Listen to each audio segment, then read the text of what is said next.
Hey folks, welcome back to the channel. We are Mile High Beach. I'm Alicia. I'm Pleshette. And she's holding the camera. And our little son Charlie is down here resting himself on the floor. Today we are going to get back in the kitchen with some good eats in small spaces.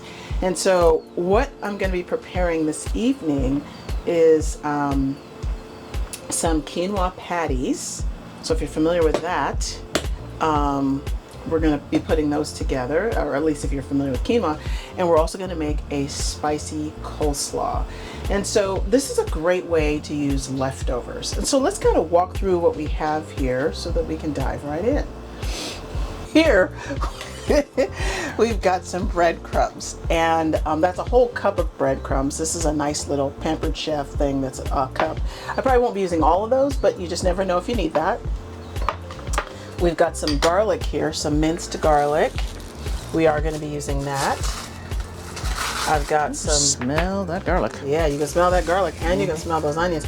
And here's the thing, I put a lot of this together because I had a big break in the day today, and I didn't want to be trying to do it like tonight, like right before, you know, after a day of work, and then you're trying to prepare dinner. Here we have some shredded carrots, so you can see that.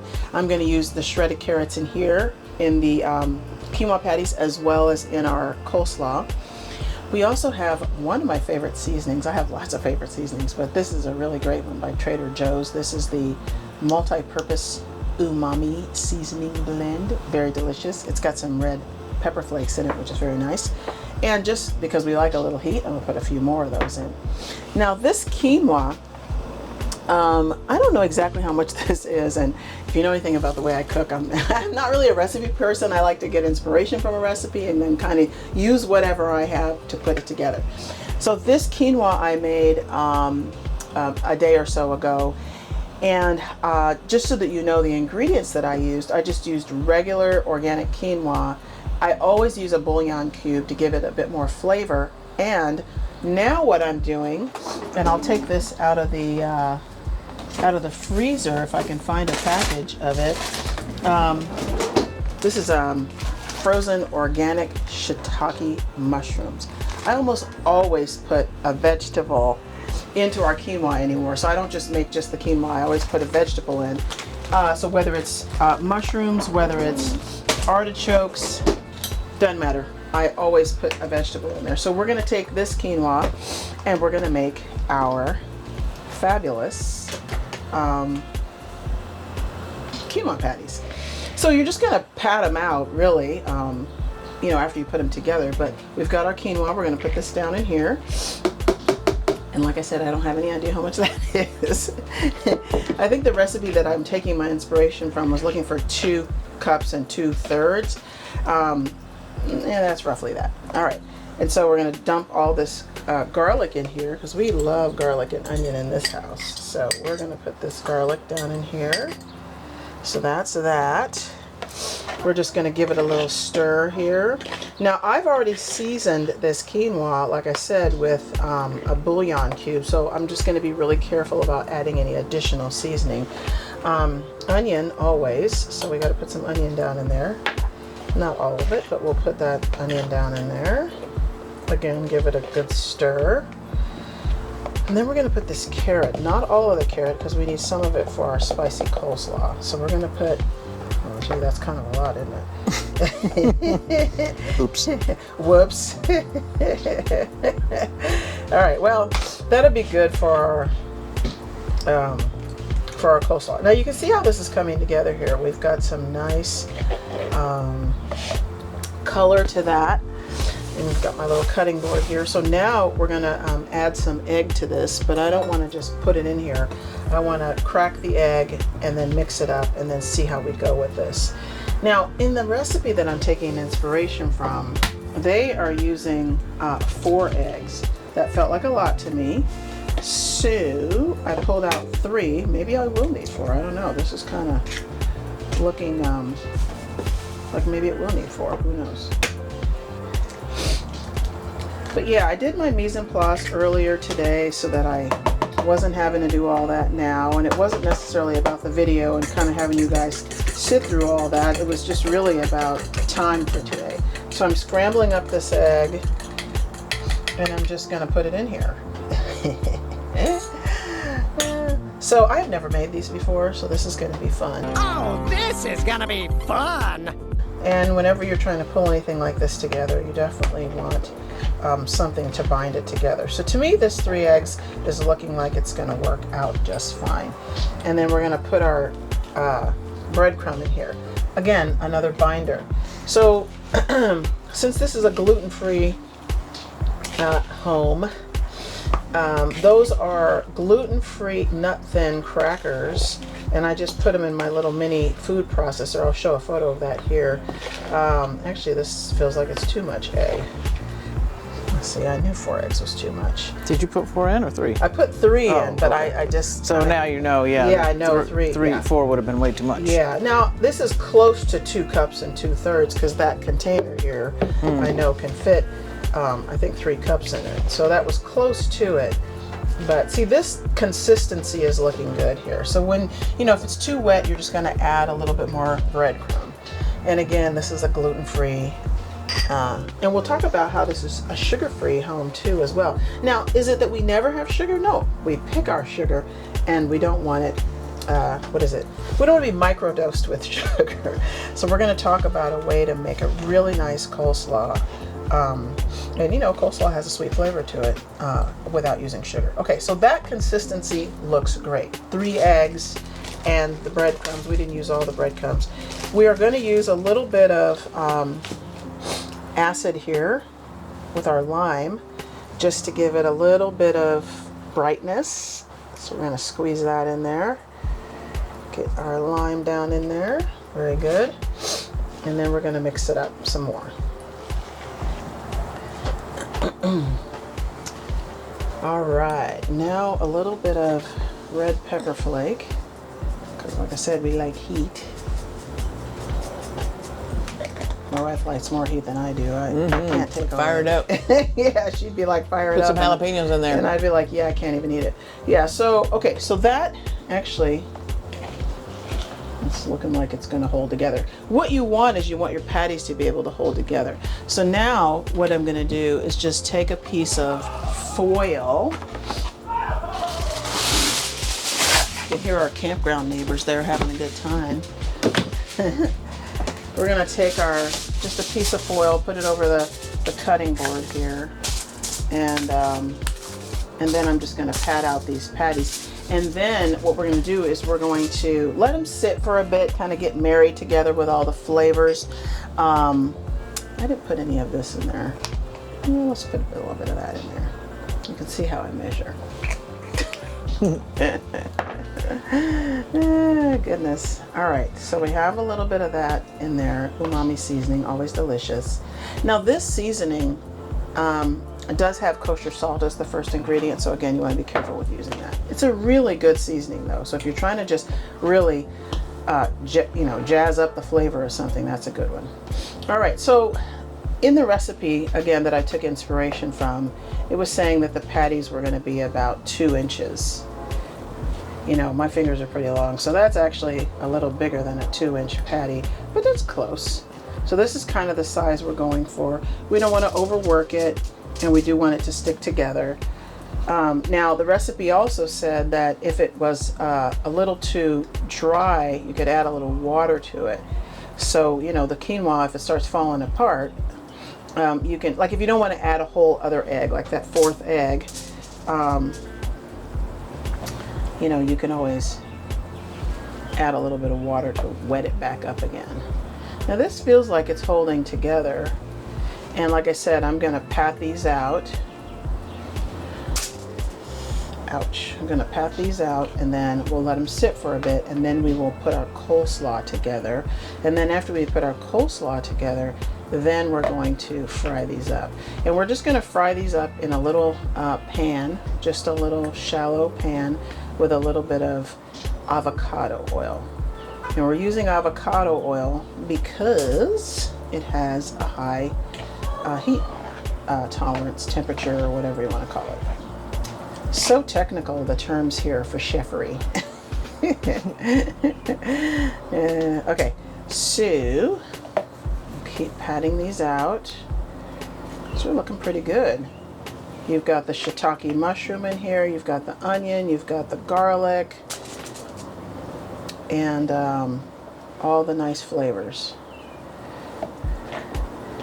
Yeah, whenever I make quinoa, I always use a bouillon cube or some sort of broth or seasoning or whatever. I don't ever make it just plain. I mean, you know, because you can if you'd like to, but I usually am always making it as a side or an accompaniment to something. So I want to, you know, I want it to have its own life. I want it to have its own flavor. All right, so we've got a few of these pat out. You can see how lovely those look. Okay, you can see how nice those look. So we have a few of these pat out, and so I will pat the rest of these out, and then when we come back, we're gonna get into our spicy coleslaw. Alrighty, we are back, and we're gonna make some spicy coleslaw. Now, if you know anything about making coleslaw, you know that typically, if you're making the dressing, it has sugar and maybe some sort of vinegar in it. But earlier I mentioned that we are trying to really cut back on our sugar, and we're trying to pick the sugar that we're going to have. So we're going to make a very different dressing here, and I'll show you a couple of really great ingredients to do that. So we've got our cabbage, and I'm just going to shred this up in here to get our cabbage going. Easy peasy, shredding it up, making a nice coleslaw. I use this grater thing practically daily for anything I'm cooking, because it just kind of speeds up the chopping time of things. And I don't ever buy like pre-bagged. I mean, that sure makes things easier, but you know, I have so many food sensitivities and whatnot, you know, I just rather would just kind of do it myself. So this is kind of the consistency we're looking for our cabbage. I made this the other day and it was super yummy. We were having fish and chips off of a food truck, and I really wanted some coleslaw, so I just came in and put some of this together, and I thought, oh, this would be a good thing to share on our cooking segment. Good eats in small spaces. How do you have good healthy cooking, you know, in a small space with, you know, you don't have all the things that you have in a regular sticks and bricks, you know, kitchen, but you've got plenty to put some nice food together. So see, this is just a half of a pretty small head of cabbage, organic cabbage. That's what I got, a small thing of cabbage. I cut it in half, and this makes a lot, right? So I will cut up the rest of this, but I want to get started with getting some of these other ingredients in here. We're just going to put these carrots down in here for a little sweetness and a little flavor. I'm going to try to get them all out of here because I put so many in the quinoa patties. And then of course we have to have onion. We want all that onion down in there. And then we're just gonna kind of pull it all together just like that. Now that looks fantastic. And yeah, so I'll keep grating this up and get it all in here. And what we're gonna do next is make the dressing. The dressing is what makes it coleslaw for us, right? So let's do that. Get these little pieces out of the way here. You know, when you're cooking in a small space, you gotta move things around a little bit and, you know, wash things up while you're doing it, you know, while you're cooking. You know, there's all of that, and I don't mind it. I like cooking, and you know, I don't mind that it takes a little extra step or two. All right, so we're gonna make the dressing in that little thing there, that little bowl, and our ingredients for our dressing. So I've got a little bit of, what is this? Apple cider vinegar. We've got some of that. We've got apple cider vinegar. We've got Duke's mayo. Why do we have Duke's mayo? I don't know about you, but every single mayonnaise in the grocery store has sugar in it. And what you're looking for is in the ingredients, not the nutritional label. Look in the ingredients. If it has sugar, the word sugar, or any of the other 57 aliases for sugar, you don't want that. So this, and you can even see it says on the back, no sugar. So that's what we want, and that's what we like. And then we're going to use some Frank's red hot pepper sauce. And our sweet is going to come from a balsamic vinegar. Now this is a fabulous aged balsamic vinegar that we got from Walden Lane. We'll put the link to this below. We actually discovered this when we were in our Pacific Northwest era. When we were in our Pacific Northwest era, we went to our friends Jody and Joan's house, and they had several of these beautiful bottles stacked up on their counter, and I was like, ooh, what are those? And she had one of them. It wasn't this one, it was the citrus white, which is delicious. We have that one too. And just put it over some grilled salmon. It was delicious. And what I noticed is that there's a sweetness to this, and so you can actually create that flavor that you're looking for with sweetness without using sugar. So again, notice how I'm measuring. This is going to really be up to you. You got to decide how much heat you want, how much flavor you want. I'm using the, I'm just getting a little whiskey thing here to mix this up from our friend Nancy. You see the nice cute little wisp.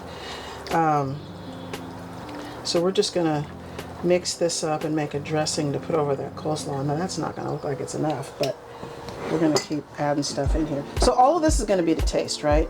How do you want it to taste? I'm just using a little bit of this for tartness, and of course we've got tartness from this. So, this being the what do you call it? The Frank's red pepper sauce. So we're going to have to give it a good dousing of the sweet. Now this particular one, you probably noticed it when she zoomed in, is the jalapeno lime white balsamic vinegar. You see how I'm just mixing it up here to make a nice dressing. And you know, I was kind of surprised when I did this the other day. I put it all over the whole coleslaw, and I thought, oh, that's gonna be a mess in a day. You know, it's not. It's gonna be like wimpy and whatever. That coleslaw lasted a few days, and so I was pretty surprised by that. So don't be afraid to, put your dressing together and put it all over it if that's something that you want to do. This does not feel like it's going to be enough, so we're going to give ourselves a little bit more mayo. And in a moment, we should probably put a little bit more Frank's in there too. Of course. Of course, because you want heat. Now, here's the thing. If you don't have any Frank's, but you've got some jalapeno, like jalapeno peppers in the refrigerator, like pickled jalapenos, use some of the juice of that, to give it that heat and that tart flavor. All right, so let's see how we're tasting here. That is going to need some more of this.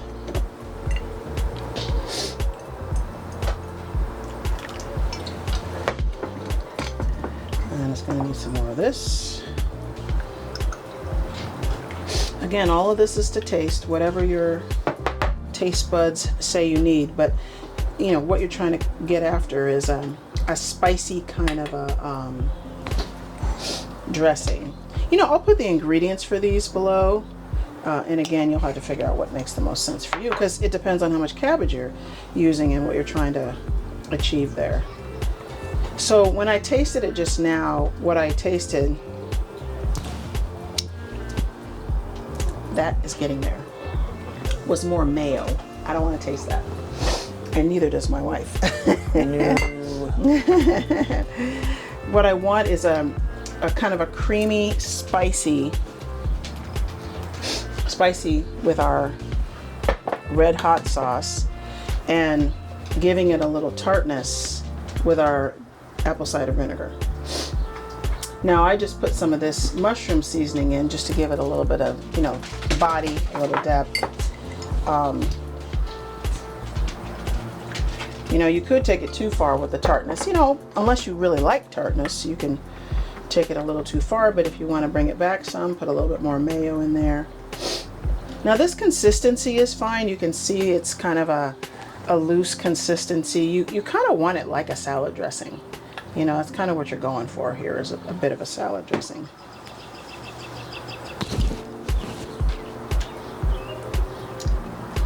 Yeah, that's much better. Still want some heat though.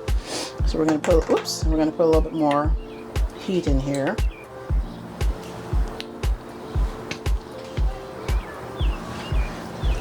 Now, and I could put jalapenos in here.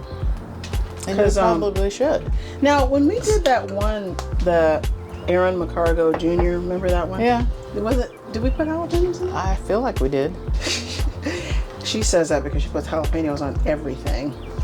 As you should. Mm-hmm. All right, I think that's good. I think that's good. Okay. Yeah, that is ready to go. So, let's try one more taste. Yeah, I like that. It's tangy. It's got a good flavor to it. All right, I'm just gonna dump these onions in here because we have them. Give our dressing a little texture.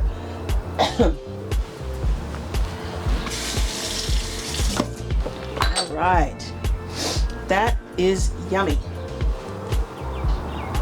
Yummy, yummy, yummy, yummy, yummy. All right, so I'm not going to mix this over here just yet. I'm going to mix it at the last minute. So when we're ready to sort of plate up and serve everything up, that's when I will dump this over, mix it together. And notice I'm putting it on the side because I may not need all this.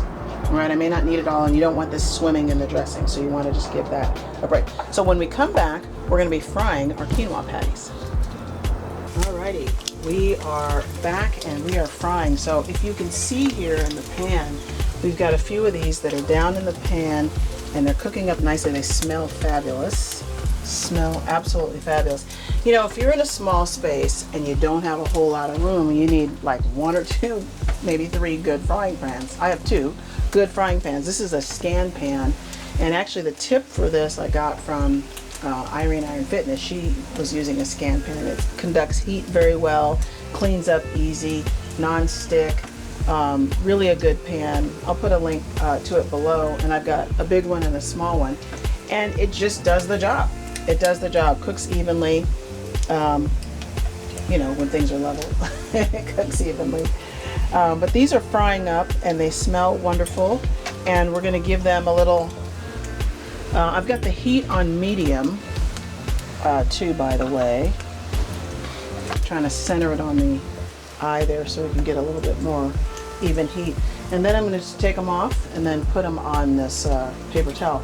Now, one thing I noticed about the quinoa that was toward the bottom is it didn't get as much of the egg mixture in there, so some of those aren't sticking together as well as the ones that are on the top. So I'm going to be focusing on getting those ones that were the first out of the bin, getting those into the pan first and getting those cooked up, and then I'll do something with those latter ones. But it was really just about kind of getting them.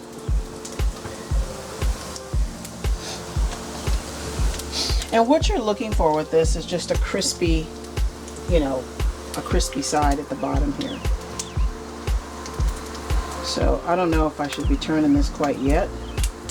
I don't think so. I think I need to give it a little bit more time. She might have said in her recipe, you know, roughly how long to cook them on each side. But what you're going for is like a golden color on the side there. I should have made some sort of a dipping sauce because it almost tastes like it, you know, it smells like it needs a dipping sauce. Like it's going to be crispy and yummy. And what we're looking for is, like I said, a crispy edge and then a, you know, a soft center. So, I'm going to try to turn this guy here. Oh yeah, that's not looking too bad there. Nice and golden brown. You see that one there? Nice and golden brown on that side. Looking good.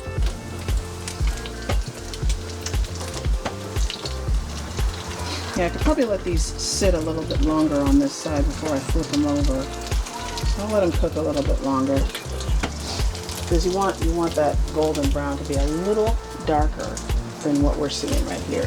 But so far they're looking pretty good. So we're gonna fry these up, and after we're done frying them up, we're gonna get our coleslaw together, plate it up, and then it'll be time to eat dinner. All right, folks, well, we are back, and we have a delightful dinner all prepared. We've got the quinoa cakes, the coleslaw. We put a little avocado on the side for a little creaminess, and if we want a dipping sauce, we're just going to use this chipotle dipping sauce if we want a little something to add to our plate here. But that is it. These are quinoa cakes, spicy coleslaw, and a little avocado on the side.